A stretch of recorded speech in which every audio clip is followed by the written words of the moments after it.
You come here and press play, you watch a video of me talking to you, but I'm going to ask you a question to begin. Did you watch France versus Italy from Lyon? What did you think? Did it capture your attention? Did it hold your attention? Or was it the writing was on the wall and what would befall only followed the language of that suit?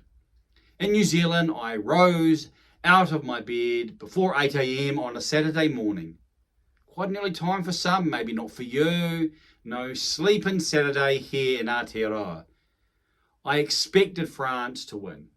We obviously knew beforehand that if Italy was able to find something, or were able to do something out of the blue, or out of the white as they were wearing, then they could end Rugby World Cup 2023 for the French, for the home side, before it really begins. Really begins. Yes, they've had poor play, they beat the All Blacks, but now, knockout rugby, quarterfinal, semi-final and final, that's where the French hope to be singing La Marseillaise.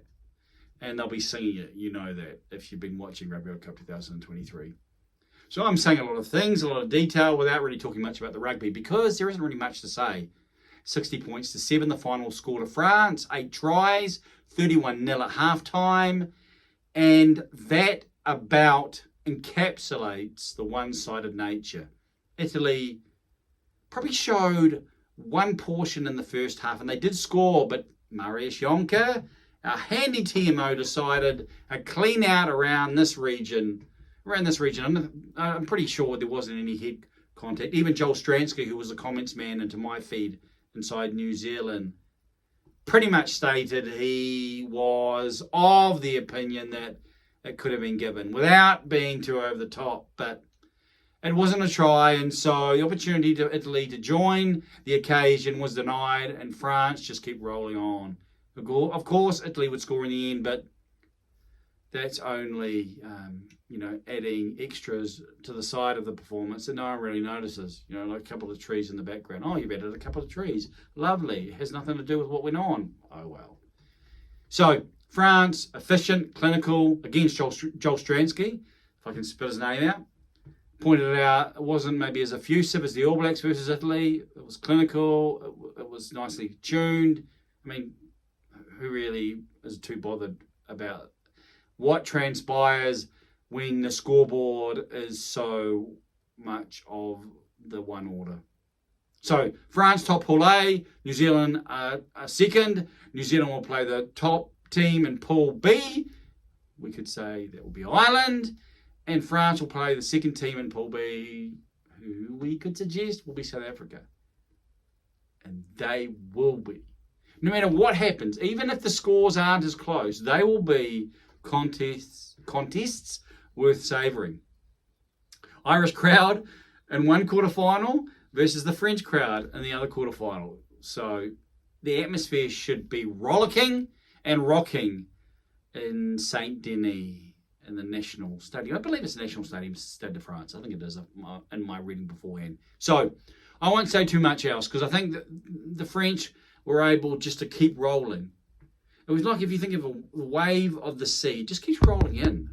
And there's no obstruction there. It's not like there's a huge wall that is sort of diverting the water around it. The waves just keep, if one precedes the next one follows what has gone before. That's a bit like it. It was just like, okay, there's not really much Italian type of tenacity or aggression or willingness to put a finger in the eye. Well, maybe that's a bad analogy, considering their main man, Ange Cabozzo, had to have a head check. I think he got a knee in the eye, and he was like, what's in the eye? But he didn't pass it.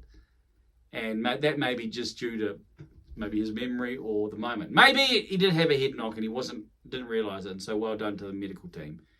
However, he left in the first half and didn't come back, and that didn't help the Italians. But in terms of what happened at the breakdown, it was mostly a bit of an easy ride for the French. That's not going to happen in the quarterfinal. And the breakdown in both the quarterfinals between A and B are going to be worth the price of admission, or worth the price of getting up early from a location far from France. So, France 60, Italy 7. Italy go home, a couple of tough losses on the back of encouraging season in the Six Nations. We'll see. Kieran Crowley finishes his time. The Kiwi, the Carpine kid, as I knew him, not personally, of course, but as a young kid in the Taranaki region where he was from, maybe still from. Okay, enough said. We're at nearly 6 minutes. What did you think? Did the contest keep you, or did you lose it quite quickly?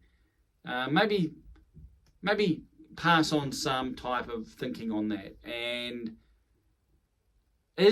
what has happened through Rugby World Cup 2023 today encouraged greater thinking around how the tournament should be structured?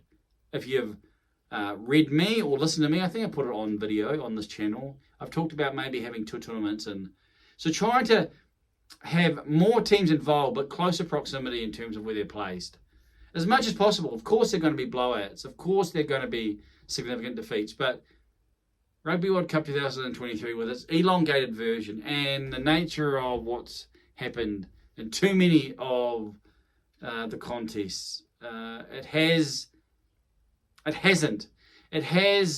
evaded the type of celebration, I think, that we know that we willingly give, especially for those who are rugby people. We want to have more of those into the future. So what do you think? Anything on that? Asana. Saturday morning, Saturday afternoon soon.